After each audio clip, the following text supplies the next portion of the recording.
Então vamos lá, né? Bom dia novamente.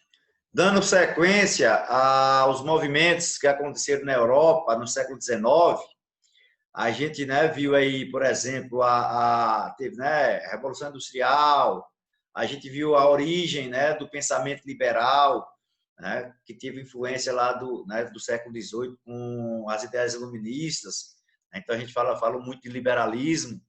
Aí a gente entrou na parte do socialismo, né? Primeiro o socialismo utópico, depois o socialismo científico, com destaque para Karl Marx, né? E Friedrich Engels.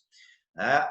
A gente também falou um pouquinho dos movimentos, né? Que aconteceram, né?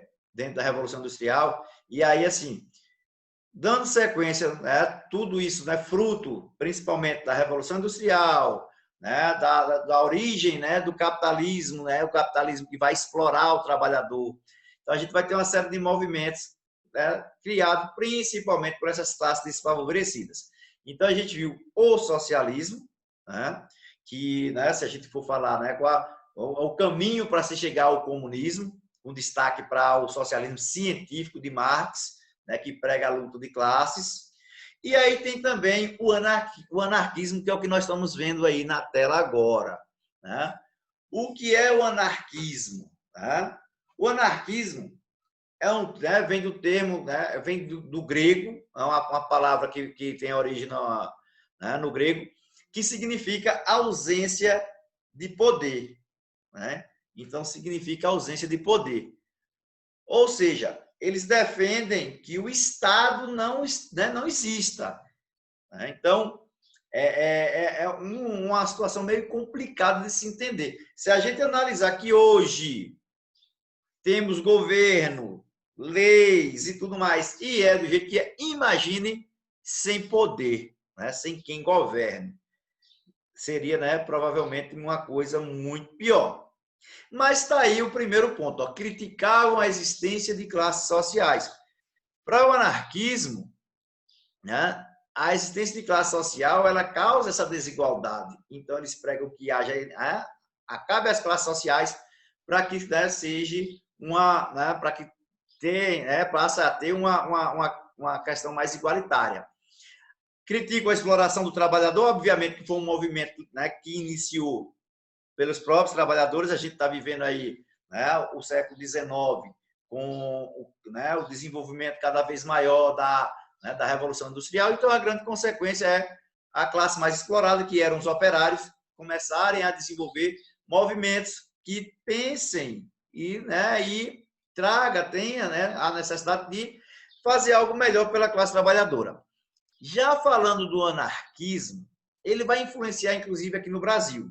As ideias anarquistas vão ser trazidas pelos imigrantes, principalmente italianos, e aí a gente vai chamar aqui de anarco-sindicalismo, que vai influenciar no movimento, né, como a greve geral lá de 1917.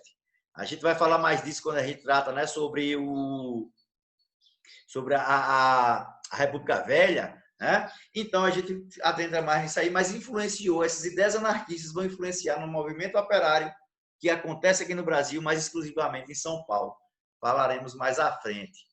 Criticavam o que também? Olha esse terceiro ponto. Criticava a concentração de riquezas na mão de poucos.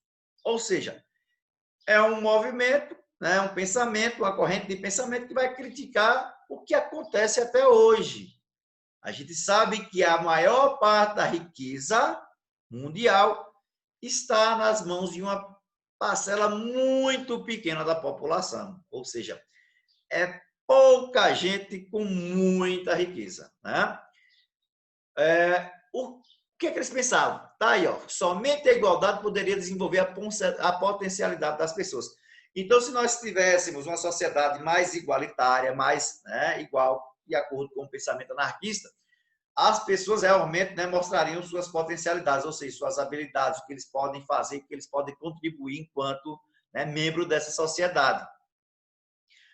A grande questão é, eles são contra qualquer tipo de governo. Para eles não pode existir governo. Então, imagine uma sociedade onde não existe o governo, onde as classes trabalhadoras vão se organizar e se autogovernar. Então, pense aí, sem governo, né, vamos nos organizar, nos articular aqui para poder, né, nos governar. Complicado, porque, como eu disse lá no começo, a gente, né, com o governante já é horrível, imagine sem. Né? Tem gente que pode dizer, mas talvez fosse melhor, porque os próprios trabalhadores se organizariam.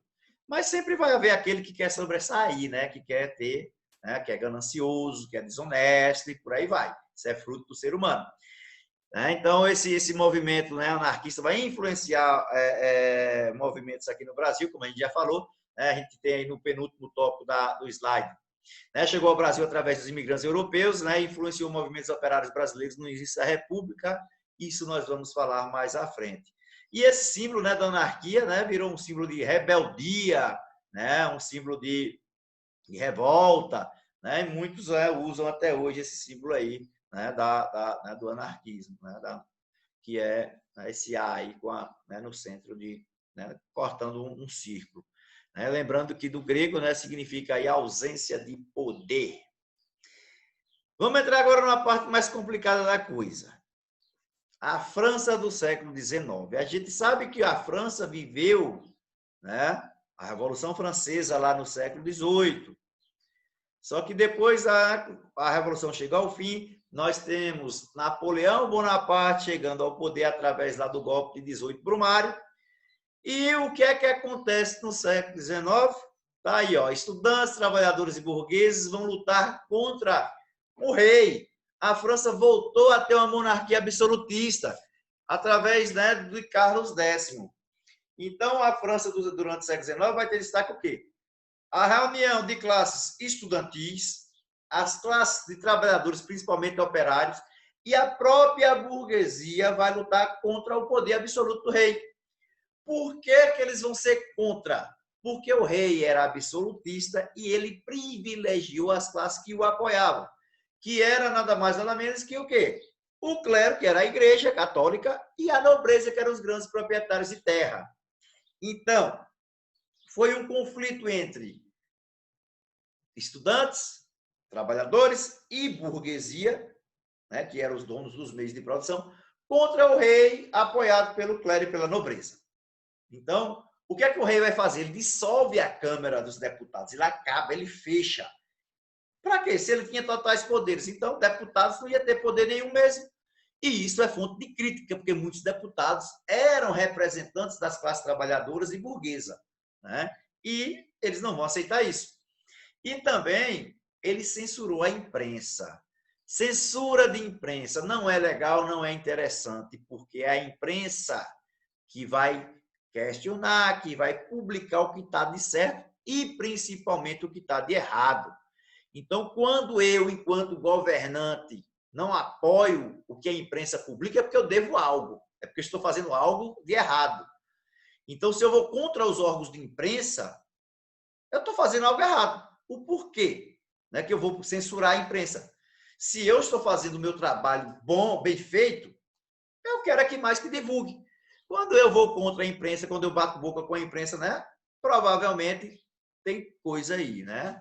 Mas, né, Carlos X, na verdade, vai fazer isso. Ele censura a imprensa e é fonte, né, de crítica e de perseguição. Acaba sendo derrotado, né? Principalmente porque a classe burguesa está à frente, que era quem tinha um poder econômico muito forte, e ele acaba fugindo para a Grã-Bretanha, ele vai fugir, né, para a Inglaterra. Né? Isso vai levar ao que a gente vai chamar de Revolução Liberal de 1830, que vai ser o quê? Né? A burguesia vai tomar o poder do rei Carlos X, que era absolutista, mas vai continuar tendo o quê? Uma monarquia. Né? Só que agora essa monarquia, quem vai estar governando é a burguesia. Então a burguesia chega ao poder e, mais uma vez, o povo é deixado de lado. Né? Então as classes mais baixas, menos favorecidas, né, são menos favorecidas, como eu acabei de dizer. Deixa, né?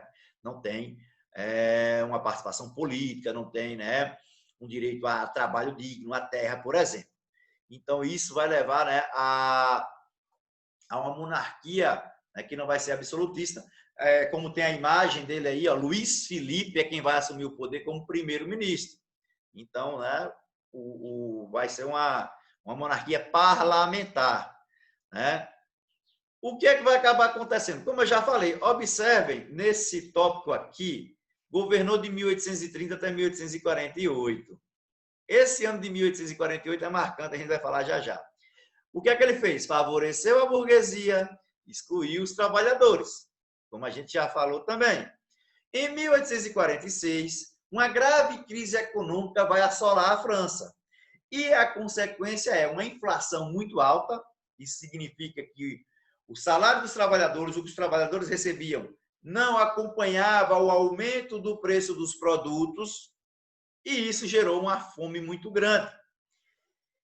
Consequência é uma crise não só econômica, mas política, né? E ele vai acabar saindo do poder, né? E vai haver uma campanha pela questão do voto universal nesse período também, ou seja, que todos tenham o direito de votar. O que é que vai acontecer? Olha, é interessante esse ponto aqui, ó. Ofereciam comida ao povo e pediam que gritassem: abaixam o rei e viva a república. Foi a chamada política dos banquetes, né? Só que aí, o que é que Luiz Felipe falava? Fiquem ricos e então poderão votar, né? Ou seja, ele menosprezava a classe pobre e dizia: ó, se vocês forem ricos, se vocês tiverem renda, aí vocês vão poder votar. Então, para isso, fiquem ricos, né? Era uma ironia, né? Na verdade, ele desdenhava da população. Então, a França do século XIX vai ter o quê? Vai ter, né, uma revolução liberal, conhecida como Revolução Liberal de 1830, onde derruba o poder absoluto do rei, com a burguesia chegando ao poder. Só que Luiz Felipe, que era o primeiro-ministro, vai começar a beneficiar apenas a burguesia. Então sai Carlos X, que beneficiava o clero e a nobreza, e entra Luiz Felipe, que beneficia a burguesia. Sai uma monarquia absolutista, entra uma monarquia parlamentar, onde o primeiro-ministro é quem manda e desmanda, e que favorece a burguesia, a população pobre, mais uma vez, é desprivilegiada, né? Então, complicado. O que é que vai acabar acontecendo? O governo vai proibir essa política dos banquetes, né? Como a gente viu aqui, o que era essa política dos banquetes, né? Era um movimento onde que defendia o estabelecimento, a criação de uma república na França, a volta, né, de uma república na França. Então vai ser proibido. Por ser proibido, o que é que vai acontecer? Estudantes, trabalhadores e políticos vão às ruas, vão lutar por melhores condições, né? E isso vai fazer com que Luiz Felipe fuja da França, porque ele beneficiava apenas a burguesia. Então, né, vai acontecer o quê? Vai ser proclamada uma segunda república na França. Quando é que houve uma república na França antes desta? É só lembrar lá, né, do período da convenção durante da Revolução Francesa. Quem estava à frente é Robespierre, então o negócio também não foi muito bom. Então, essa república, a segunda república, vai ser proclamada uma república provisória, como vocês podem observar aqui no nosso slide, né? Quem vai estar à frente, né, são os republicanos moderados, né, e os socialistas. Eles vão estabelecer direito de voto aos homens adultos, né, ou seja, maiores de 18 anos. Então, passam a ter direito a votar todos os homens maiores de idade. A imprensa vai ser liberada, vai poder divulgar e noticiar o que ela quiser, vai haver, né, o fim da censura, vai criar empresas nacionais, né, que vai dar emprego a quem não tinha. Essas empresas, né, quando fala empresa nacional, como se fosse uma estatal, uma empresa que pertence ao Estado, ou seja, pertence a todos e gera emprego. Um exemplo de uma empresa estatal hoje no Brasil é a Petrobras, o Banco do Brasil, a Caixa Econômica Federal, o Banco do Nordeste, né, e alguns outros setores aí. Aqui na Bahia a gente tem a Embasa, né, que pertence ao governo do Estado. Então é como se criasse uma empresa dessa para gerar emprego para a população que não tinha. A burguesia não gosta, porque eles queriam ter essas empresas, eles queriam dar o emprego para essa população e, claro, obviamente, explorá-la, né? Então, a burguesia não gosta. Em 1848, é eleito, quem vai ser eleito? Luiz Bonaparte, sobrinho de Napoleão Bonaparte. Ele era o quê? Era um republicano, ele fazia parte dos republicanos mais conservadores, né? E isso, né, vai gerar algumas consequências. O que é que vai gerar? Olha a pose dele aí, o bicho, ó. Fez uma foto dele meio que distraído. Então, Napoleão, né? Desculpa, Luiz Bonaparte, sobrinho de Napoleão Bonaparte, né? Fugiu a mente aqui, chega, voltei o slide. Ele vai dar um golpe de Estado em 1851. O que é que ele faz? Ele vai tentar seguir os passos de seu tio, né? Ele faz um plebiscito, que é uma consulta popular. Ele vai ser eleito cônsul por 10 anos, né? Em 1852, um ano depois, né, desse golpe, ele faz outro plebiscito, se tornando imperador. Ou seja, Napoleão se torna cônsul e depois imperador. Luiz Bonaparte se torna cônsul e depois imperador também, né? Quando ele se torna imperador, olha o que tem aqui, ó, torna-se imperador da França com o título de Napoleão III. Né? Esse plebiscito, né, como tem até dizendo que é o plebiscito, é uma consulta popular. Né? Pode fazer até nos dias atuais. Vamos elaborar um plebiscito para, né, estabelecer tal coisa. Houve o último plebiscito no Brasil, foi sobre a questão do porte, né, da posse de arma, não porte, posse. Né, de você poder ter arma em casa. É tanto que foi aprovado, né? A pessoa pode ter uma arma em casa. O porte é poder andar com ela em qualquer canto, é diferente. Né? O que é que vai acontecer durante esse período? Incentivou a indústria de transporte, investiu em obra pública, diminuiu o desemprego. Teve apoio do exército e da burguesia. Poder quase absoluto, porque ele tinha o apoio da classe rica e tinha o apoio do exército. Então, isso remete a algumas situações atuais. Governantes onde tem o apoio do exército e da classe rica. Isso é interessante? Não é, porque muitas vezes a classe mais pobre é deixada de lado. Então, se eu sou pobre, eu não vou apoiar um governo que privilegia apenas a classe rica, porque essa classe rica pode, né, não beneficiar a classe pobre, né? Então, complicado. Então, assim, Luiz, né, Bonaparte vai se tornar um imperador com poderes quase absolutos. Não era total, porque tinha um exército e a burguesia que segurava a onda um pouquinho. Vai conquistar nações na África, como a Argélia e o Senegal. Vai conquistar lá na Ásia, a Síria, a Indochina e parte da China. Olha o que ele vai fazer. Na América, vai conquistar onde, né, hoje o atual México. Vai entrar em guerra com a Alemanha, na Guerra Franco-Prussiana, onde vai ser vencido e preso, né? E surge aí um momento chamado de Terceira República.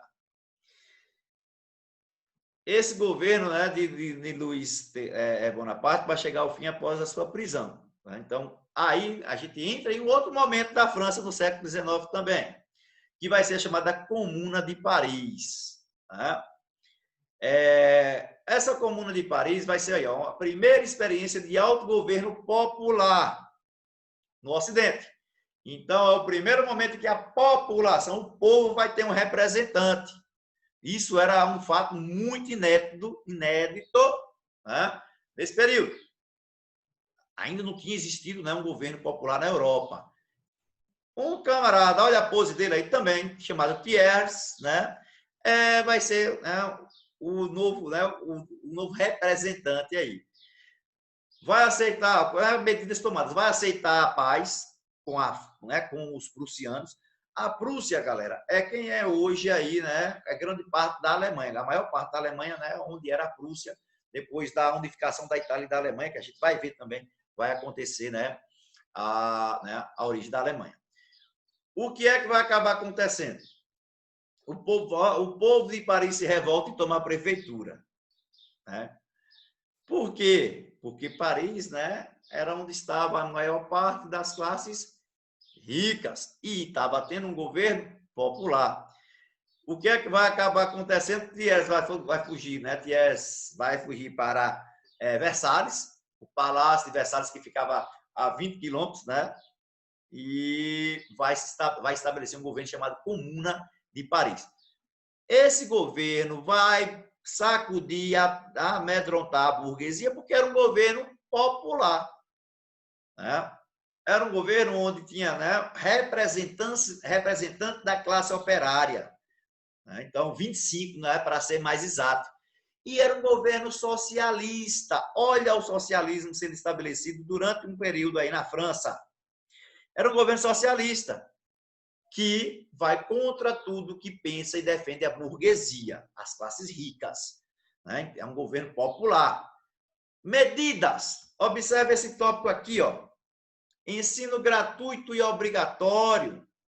Creches e jardins de infância para filhos de trabalhadores. Então, começa a beneficiar as classes menos privilegiadas. Inclusive, Professor, tirando dos preços dos aluguéis, ou seja, não pode subir, e dos alimentos também. Então, medidas mais populares.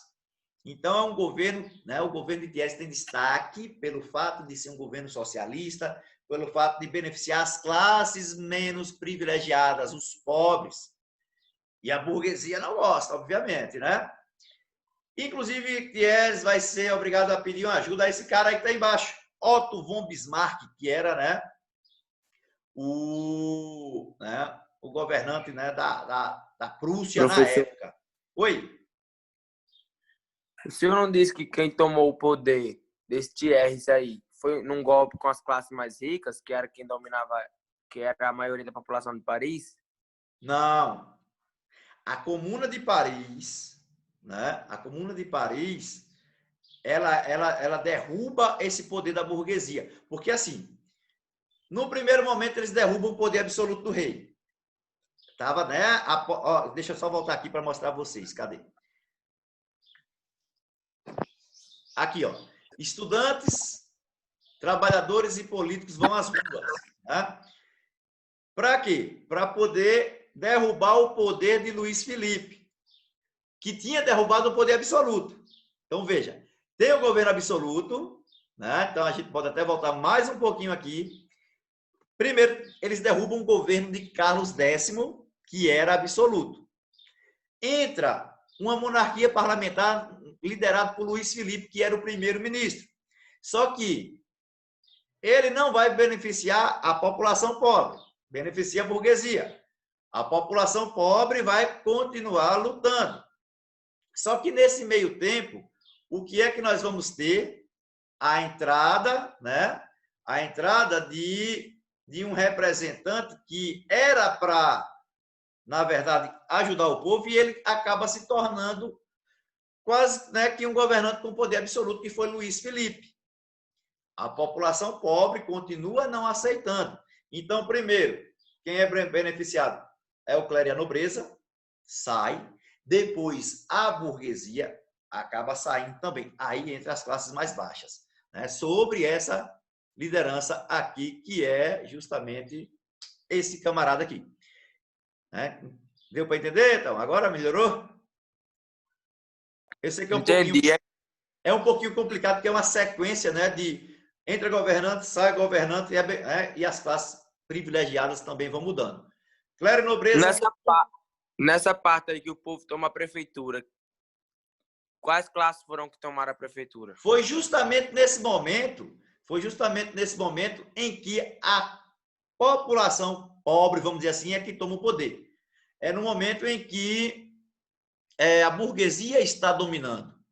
Só que aí, né, eles tomam o principal centro, que é Paris. Eles quem? As classes menos privilegiadas, e passam a estabelecer um governo que vai beneficiar essas classes.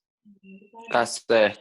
Então é como se fosse assim, ó, burguesia e classe pobre estavam juntas.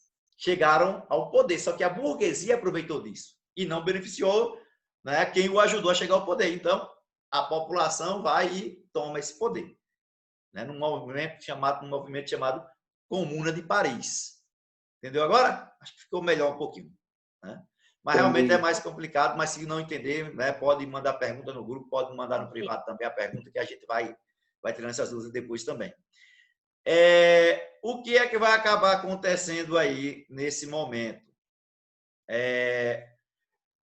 Uma questão meio curiosa, né? Quando ele pede ajuda a Otto von Bismarck, olha o que vai acabar acontecendo.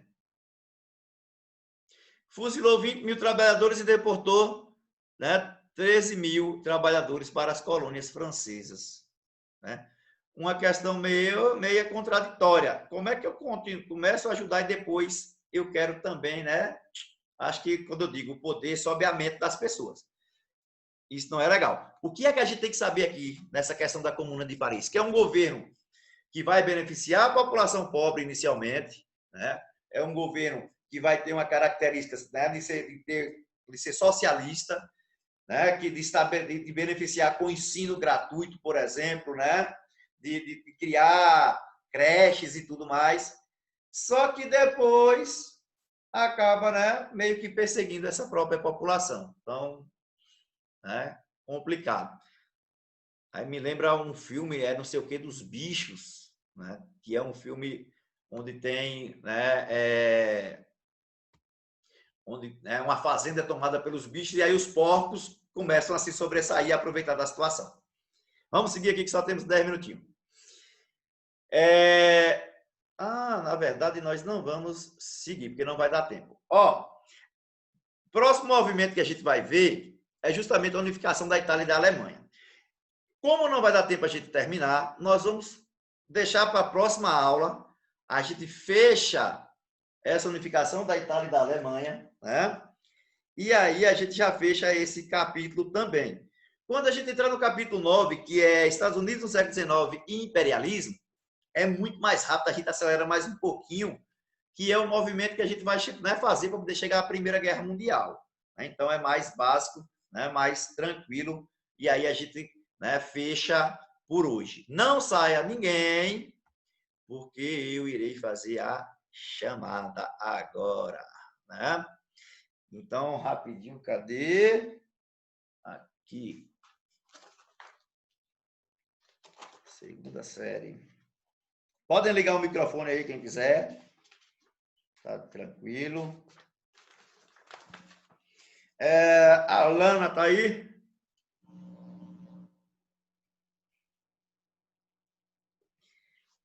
Eu tô aqui. Oxe, menino, tu esperou botar falta. Liguem logo o microfone, galera, para poder vocês já responderem, não tem problema não. Ana Luísa. Presente. Caio. Presente. Daniele. Presente. Christian. Diego, tá aí, né? Presente. Diogo. Eduardo Gama. Presente. Eduardo Machado. Presente. Érica. Presente. Gutenberg. Presente. Jalisson. Ei, Jalisson, velho, sumir. Jamile. Jonatas. Presente. Kevin. Lácio. Lara Daniele. Presente. Larissa. Presente. Lucas Marques. Patrick, entre. Patrick. Presente. Pedro Dylan. Presente. Pedro Henrique. Raquel. Presente. Sandriele. Sérgio.